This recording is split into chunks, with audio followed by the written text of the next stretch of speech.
হ্যাঁ আমি সেটাই দেখলাম যে ফোনটা দিয়ে আমি ভালো দেখতে পাচ্ছি, খালি চোখে কিচ্ছু দেখতে পাচ্ছি না। ফোনে কম দেখা যাচ্ছে না? হ্যাঁ ওই যে সব সব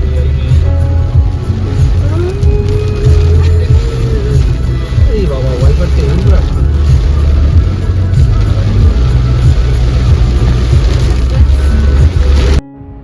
চারিদিকে অজস্র সবুজ, বৃষ্টি, মেঘ এবং কিছুক্ষণ পরেই পাহাড়ের দেখা।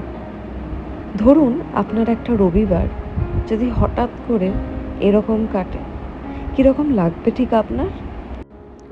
আমি হয়তো এর আগে কোনো ভিডিওতে এটা মেনশন করেছি যে আমার শ্বশুরবাড়ি জলপাইগুড়িতে।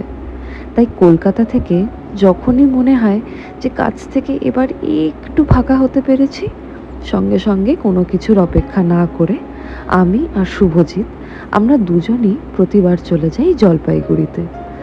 ঠিক সেরকমভাবেই এইবার আমরা প্রায় 15 দিনের মতো ফাঁকা সময় পেয়েছিলাম জলপাইগুড়িতে কাটানোর জন্য। জলপাইগুড়িতে শ্বশুরবাড়ি আর পাহাড় দেখা হবে না, এটা তো ইম্পসিবল একটা ব্যাপার। ঠিক সেই কারণে একটা রবিবার দেখে আমি, শুভজিৎ আর শুভজিতের ভাই আমরা বেরিয়ে পড়েছিলাম পাহাড় দেখব বলে।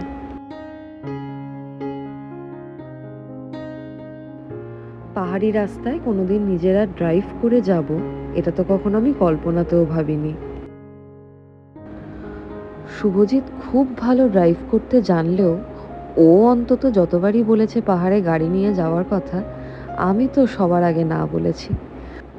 কিন্তু এইবার বেশ মজা লাগছিল। পাশাপাশি একটা ভয়ও ছিল, আকাশটা দেখেই বুঝতে পারছো যে প্রচণ্ড মেঘলা করেছিল। আমরা তো অলরেডি যখন চালসা ক্রস করছিলাম মুষলধারে বৃষ্টি পেয়েছি, আর এখানে বৃষ্টি মানে চারিদিক পুরো সাদা হয়ে যায়, বৃষ্টিতে কিচ্ছু দেখা যায় না।